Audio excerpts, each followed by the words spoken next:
program strategist James Baker with the Public Sector Technology Exchange. The Public Sector Technology Exchange is an independent venue that focuses on the issue of government, technology, and the citizen. It's my pleasure today to have my guest, Karen Wong, who is the Director for the Public Safety Communication Office. Appointed by Governor Brown, Karen oversees the strategic framework and tactical direction for the state's public safety communication systems, including California's 911 network, infrastructure that supports 460 public safety answering points, the state's public safety microwave network, and the state's public safety agency's first responder land mobile radio systems. Karen's office has 350 employees, a budget of $67 million, and $120 million that goes out to local assistance and reimbursement. In addition, Karen is the state's contact to work with the First Responder Authority, or FirstNet, on the National Public Safety Communications Broadband Network. Karen is a current member on the Federal Communications Commission Communications, Security, Reliability, and Interoperability Council, the California Law Enforcement Telecommunications System Advisory Council, and serves as Vice Chair on the Bay Area Radio Interoperability Communication Authority Board. Karen was previously appointed by Governor Schwarzenegger as a Deputy Director for the Public Safety Communication Division and has 21 years with the California Department of Corrections and Rehabilitation, serving in career executive appointments in the Healthcare Division, Office of Correctional Safety, Office of Environmental Health and Safety, and Office of Telecommunication. Karen, what a joy to have you here. And boy, what an impressive resume. One of my joys in my job is I get to meet folks like you that are truly changing government through hard work, through vision. And what I'd like to do, I have a few questions I want to go through with you, but probably the most important one today is that you're moving locations. You're changing where you all are from right now here with the California Technology Agency going over to emergency management. Could you elaborate a little bit about why that change is taking place? Oh, absolutely, and we're really excited. We moved from the Public Safety Communications Office moved from the Department of General Services back in 2009 over to the Technology Agency. And the Technology Agency has been a really supportive venue for us to be in, an agency for us to be in, and it has served us well. But what we are finding is that many of our stakeholders really connected more with the California Emergency Management Agency than with the Technology Agency. So when you looked at our business line and you looked at all of our stakeholders, it made more sense to move us over to CalEMA. And we have a lot of synergy. We have a lot of areas that we can actually coordinate better that will actually serve the state of California citizens in a better way during emergencies, and then for day-to-day, whether it's through a 911 call or just the radio response through our public safety officials.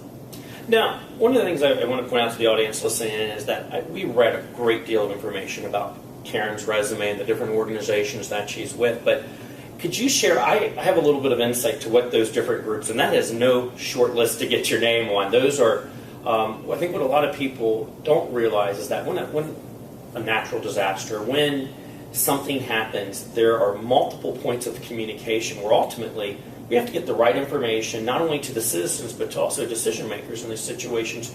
Could you share with us a little bit, as you sit on these different councils, what are some of the challenges with your job as you look at communication, as well as, I know that the state has some neat things that you are doing right now to bring a lot of innovation to that.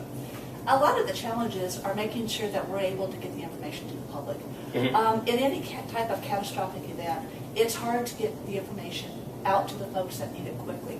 So, an emergency notification system is one of the things that we're really working on, and that's one of the areas that we will really be able to work better at with CalEMA. There's also in our smartphones today, and it's just rolling out, that there will be the ability to have emergency notification pushed out to you wherever you are.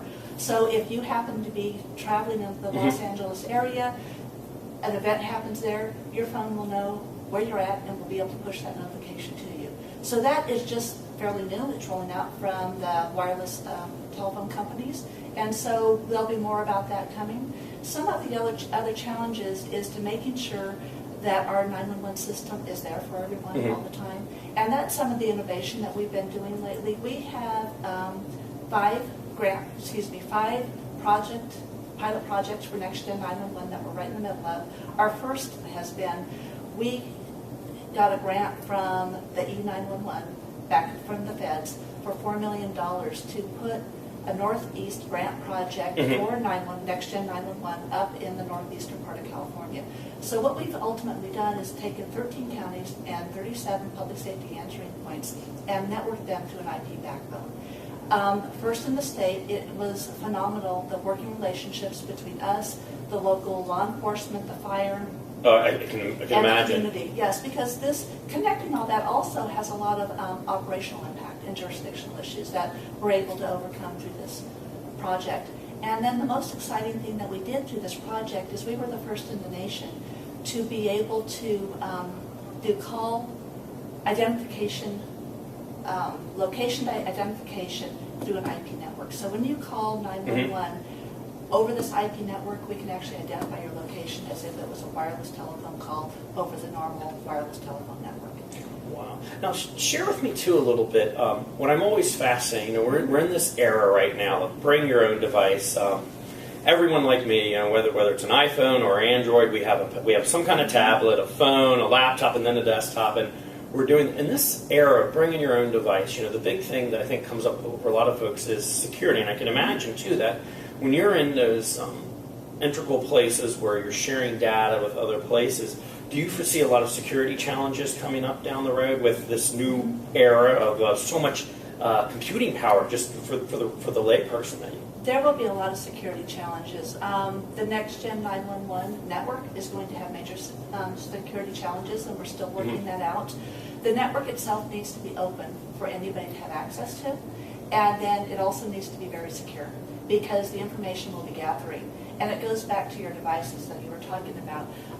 What we're hoping to be able to do with the convergence of the networks is to be able to take, possibly you'll have a device that has your health records on it, you're in an accident or have a health issue, you'll be able to send that information over through the Next Gen network, and we're hoping that we'll be able to also tie into the public safety broadband network that's on its way.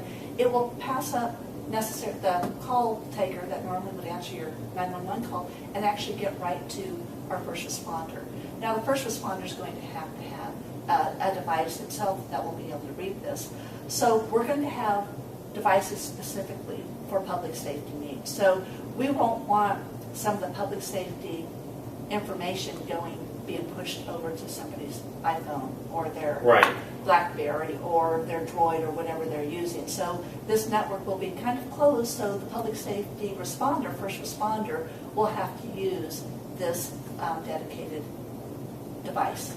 No, that's really interesting. I think, too, in the position that you said with some of these councils, they're observing a lot of the issues that are challenging, not just our state here in California, but the whole country. And you've mentioned some of the emerging technologies that are coming out with from cell phone providers. What are some other technologies that you all are looking at the state in terms of when you're looking to get information out as you're looking towards the future? We've been looking a lot of different areas, and we have to make sure this data is secure as it comes into the network. So that has been a challenge. Then we're also looking at text to 911, and that's where right now you cannot send a text message to 911. And there's been several instances at different events throughout the nation that if people were able to do that, it probably could have saved lives. So we're looking at having our pilot project go out to text to 911. But as we do that, we're challenged to make sure that we're conforming with the technology and the security issues with the law enforcement areas. And then also, what do we do with the data once we have it? A telephone call with a 911 is public. You hear those calls on the news all the time. Is the text message the same? How do we deal with some of the security issues that come along with that? Photos that may be taken that run over Next Gen network, the videos that come over that. So we are challenged with how we will be securing that network. And then we also see a lot of convergence of technologies. Pretty soon there'll be radio over IP. So we'll also be able to send a certain amount of data over that same IP network that will also get to the first responders. Another security challenge for us. Well, and I would imagine, too, that social media could be a security challenge, just in the event that, say a network or system goes down. But, as we've seen with, the last year with all the the shootings we've watched, whether it be in movie theaters or elementary schools, we've seen just a variety of information that either goes out through video, Twitter, and other places like that. So I would imagine, too, that those things would come into play as you all are looking at methods to communicate. We are, and we actually looked in the Next Gen 911 area. We've actually looked at how would social media be able to play into that. And one of the challenges is that social media is just that, social media. Yeah. And so if you're able, because you're not able to communicate with a 911 facility other way, do it through social media, but then everybody else is communicating on that. So Right. one of the things we're looking at is how can we have a closed social media per se, so you can get to social media to maybe a public safety answering point, but it won't be something that everybody can converse on. So another avenue to get there through Twitter, that would be another way we would want to look at. The doors are just opening up through technology today on things that we've never thought of. Our cars, for example, have OnStar, Agero, different. Right. Those cars are censored everywhere. So Mhm. you can, with the crash data, you can actually tell if you had your seatbelt on, how many people were in the car, how fast you were going, how many times the car rolled over. And that data, the telematics from that, can actually get to a first responder through this network, that the first responders will know, do they need to respond to a trauma center? Is it going to Right. be just an emergency room type of visit? Is there a fatality? So they will have more information as they respond than they do today. Well, and when you position information like that, because I think any time there's a catastrophe or disaster, you want to get the right information to the right person. You're correct. If you're able to, preemptively send people, whether it's, size, shape, what's in it, that can make those differences in those seconds can make important differences in the outcome for people. Well, and then it also helps the first responders be able to make better decisions on what they're going to take to the response. Do they just send life flight based on this telematics, or do they wait till they get there? So it's all about saving lives and being able to respond quicker. This is also the same information they'll be able to use in any type of catastrophic event if there's an earthquake. So they'll be able to take sensors. There's plans to be sensors on our roads. We'll be able to tell from the sensors if those roads are down and be able to gather that data differently than we have before. Karen, is there anything else that you would like to share for our audience before I ask my closing question here that you think would be... I think I've hit on most of what I wanted to talk about today.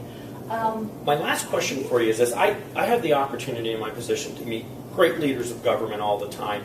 And I think sometimes the public, will read a story about someone at GSA spending millions of dollars on a but they don't get to see great leaders like you and all the wonderful things that you're doing. And I always like to hear from folks, what are some of your guiding principles that you use? I mean, you're doing a big job here in the state. It's very important. What are some of those, when at the end of the day, what are some of those things that you look to just to help you as you make the decisions and leadership here for our state? With this, that's kind of a tough question, but I'll be glad to share. My whole office, the Public Safety Communications Office, is there to serve. We have no horse in the race, so to speak. Mm-hmm. We don't have first responders. We don't have anything other than just to make sure that we're giving the radio systems that the CHP, CAL FIRE, and all the other public safety agencies need. The state's microwave network is for their use. The 911 system is for the citizens. So we look every day and every time we talk about the different projects, who are we serving, and are we serving them at the best ability that we can, which is why we're looking at the pilot projects for Next Gen. We want to be sure that as we roll out next generation of 911, that the 911 system will be as equally, I lost a word.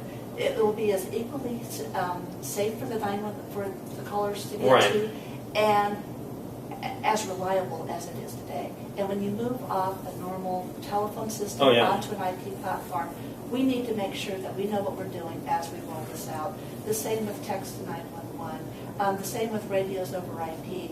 Our job is to make sure that we're giving the best systems to either our first responders or to the citizens of California. So the guiding principle is we're really here to serve. And I think with that is a great principle. I'm James Baker with the Public Sector Technology Exchange. To learn more about the Public Sector Technology Exchange, please visit the link on your screen. And again, I want to thank my guest, Karen Wong. Thank you, Karen. Thank you very much.